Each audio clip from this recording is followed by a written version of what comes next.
皆さんいかがアクアをお過ごしでしょうか。文系アカリストのハテナです。はい、ということでですね、今回はこちらをご覧ください。足の踏み場がなくなりました。はい、ということでですね、これでもね、ちょっとマシな方なんですよ。私はですね、今、4.5 畳の狭い自宅のアクアリウム部屋に引っ越しを再度しているというところでして、とにかく物が多いんですよね。やっぱりね、アクアリウム趣味にしている方って皆さんそうだと思うんですが、やっぱりいろんな機材であったりだとか、ストックしているものとかね、たくさんやっぱあるじゃないですか。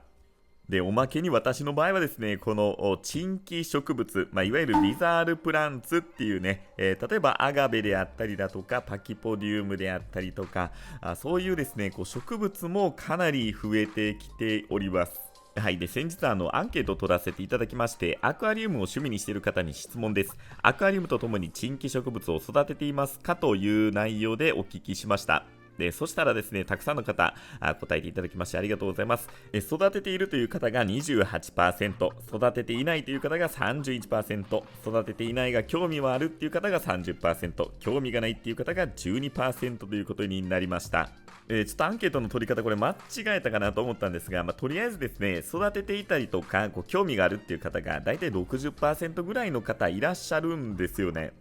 興味がないという方がかなり少なかったので、今後はですね、少しこの植物関係ももしかしたら動画に、していくかもしれません。はい、ちょっと話が脱線してしまいましたが、今回はですね、やっぱりアクアリウムとか、植物もそうだと思うんですが、かなりですね、皆さん置き場所を困っておられるんじゃないでしょうかということで、今回は唯一ダサくないスチールラックっていうのを私ね、見つけましたので、それをご紹介していく回となります。はい、皆さんスチールラックって使われていらっしゃいますか？私はですね、実は今まで使ったことないんですよね。はい。っていうのも、この4.5 畳の部屋、あるいは旧ね、アクアリウム部屋、借りてたアクアリウム部屋なんかでも、基本的に DIY で、すべて棚とか作っておりましたので、そのスチールラック、いわゆるね、ホームセンターとかで購入できるようなものっていうのを、今まで買ったことありませんでした。皆さんはどうでしょうか。スチールラック使ってらっしゃる方って結構ね、それなりにいらっしゃるんじゃないかなと思っています。やっぱりなんて言ってもこの収納力。やっぱり木材とかで組んでいくとどうしてもね、厚みが出てきてしまったりだとか、無駄なスペースっていうのがどうしても出てきてしまいがちですので、やっぱりね、このスチールのこの薄さ、そして軽量で頑丈っていうね、この特徴っていうのはかなり魅力的なんですよね。ただね、やっぱり一つ懸念点があるとしたら、どうしても、見た目がっていうね、やっぱ気になるんですよね。はい、ただですね、私今回見つけました。いや、本当にね、このかっこいい、なんていうかな、男前なインテリアに合うようなスチールラックっていうのが、皆さんありましたので、ちょっとこれはですね、ぜひ紹介したいと思いまして、今動画にしております。はい、まずはですね、今まで使っていた棚、これ木材ね、で作った棚になりまして、これを解体していっております。はい、解体作業はほどほどにして、早速ご紹介します。今回私が購入したのが、メタルシステムのスチールラックになります。はい、とにかくですね、これなんでしょう、めちゃくちゃ軽くて頑丈で、とにかくかっこいいこちらのラック。いやー、これご存知の方いらっしゃいましたでしょうか。はい、もう組み立てもね、実はこれめっちゃ簡単で一瞬でできてしまうんですけど、なんといってもこちらメイドインイタリー。ちょい悪親父大好きなイタリーですよ。はい。やっぱりイタリアっていうとおしゃれな感じしますよね。で、これがですね、実は棚板になっておりまして、当然これスチールになります。で、これね、かなり頑丈で、実は 150kg この1枚で耐えられるという作りになっております。で、それもですね、これ裏面見たら私分かりました。で、こんな風に、裏側にこの出っ張りがあるじゃないですか。で、これがおそらく耐荷重をね、上げてくれているような、構造になってるんだなという風に思っております。棚板に使われているこのスチール自体はかなり薄いので、やっぱりね、こういう風にひだ状の部分を作らないとなかなかね、強度っていうのは保てないのかなと思います。で、こちらを単に上に乗せるだけと、もうめちゃくちゃ簡単な作り。私の場合は特にね、工具使わずにできましたが、六角とかは一応ね、あった方がいいのかなというふうに思います。はい、ということで、アガベを置きましたら、こちら、ブリムさんからパネル A のライトになります。はい、これをですね、使っていたものを再利用するという形になるんですが、この棚板の奥行きが41センチ、それに対してパネル A が約30センチなんですよね。で、これがですね、なかなか合わないと、いうことで、ちょっと私、工夫をね、一手間加えました。アルミ線でライトのこの吊り下げるためのこのなんていうんでしょう、紐というか、このロープ、ワイヤーか、ワイヤーをですね、こう延長するということを考えました。はい、そうすることでこの棚板自体をね、このぐるーっとこのワイヤーで、こう回すというか、こうね、かけることで、固定をすると、そんな風なことでやっております。多分ね、もうちょっと簡単な方法あるとは思うんですが、なんとなくこのね、はい、かっこいいこの見た目、シールに合うものでね、やりたいなと思いましたので、こんな風な工夫をしてみました。ちなみに今回私が購入したこちらのラックが幅が120約8センチ、高さが119センチ、奥行きが41センチの4段のものになっております。はい、実はね、こちらのラックの何がいいかっていうと、結構ね、こう自由に幅であったり高さであったり奥行きっていうのを、選ぶ、チョイスすることができるんですよね。ですので自分好みのこのラックにすることができるっていう意味では結構こういろいろ選べる、汎用性が高い、ラックになるんじゃないかなと思います。はい、こんな素敵なラックさぞかしお高いんでしょと思われたそこの皆さん、そうです、ねお高いですね。ラックってね、皆さんどうでしょう、ホームセンターとかで購入したら、1万円以下とかで購入できるじゃないですか。で、私のこのね、同じタイプのものでいきますと、多分3万以上するんじゃないかなと思います。多分っていうのは私ね、これ中古のものをフリマアプリで購入して、半額以下ぐらいでね、おそらく手に入れてるんじゃないかと思います。作業中にね、なんかようわからんけど、鉢をこうぶちまけてしまいまして、土がですね大変なことになっているんですが、なんとかね、こういうハプニングもありながらも完成ということで、一応今回ですね私、せっかくこのね、アクアリウムのチャンネルでやっておりますので、水槽をねちょっと置いてみようかなと思いまして、2パターン用意しました。で、まず1つ目がですね、カニ水槽になります。で、これね、水槽というか、ほとんど水入ってないものになりまして、重みもね、正直これ150キロこの1枚の棚板で耐えられるっていうところの、この性能をですね、全然多分この体感できないぐらい軽いものになります。ただですね、もうこれはもう購入した段階でこいつをね、置いとこうというふうに決めておりましたので、まずは一旦ちょっと置き心地をね、確かめております。はい、当然全く問題ございません。置き心地といいますか、こう置いた雰囲気ね、感覚的にはこのやっぱ奥行き40センチっていいですよね。一番こう使いやすい奥行きだと思いますので、特にねこの奥行き感、迷われた方はこの40センチぐらいがねおすすめなのかなというふうに思います。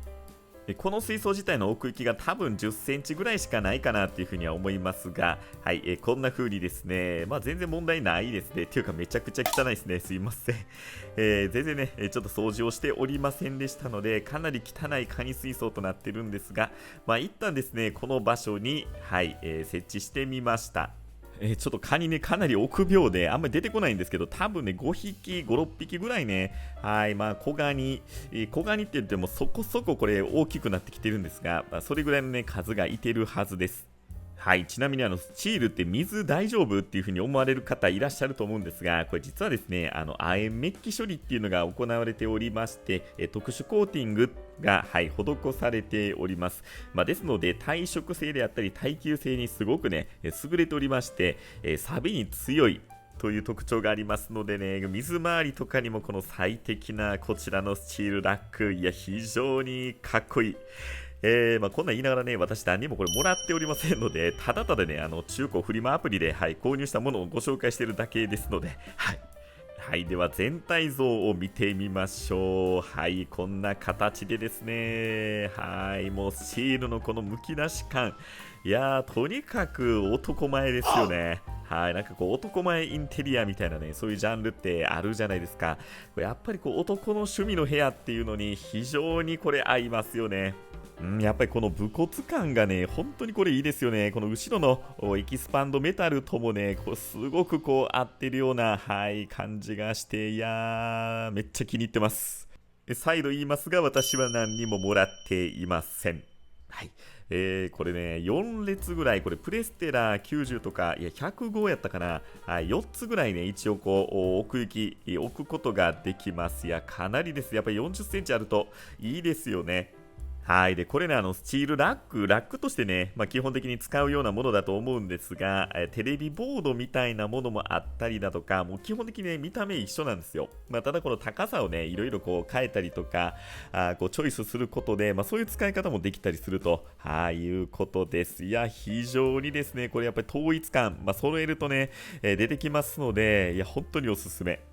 はい、ベタ褒めですが、ここで一応ね、水槽ちょっと置いてみようかなと思って、はい、これ45センチ水槽になります。ADA のものですね。棚板1枚で150キロまで耐えられるこちらのラック、非常にね、軽量なんですが、かなり頑丈な作りでして、そのね、ちょっとこう、性能を試してみたいと思って、入れております。大体これ多分重さ40キロ弱ぐらいになるんじゃないかなと思っております。おそらくね、これ全然問題ないとは思うんですが、やっぱりね、一応試しておかないとと思いましてやっております。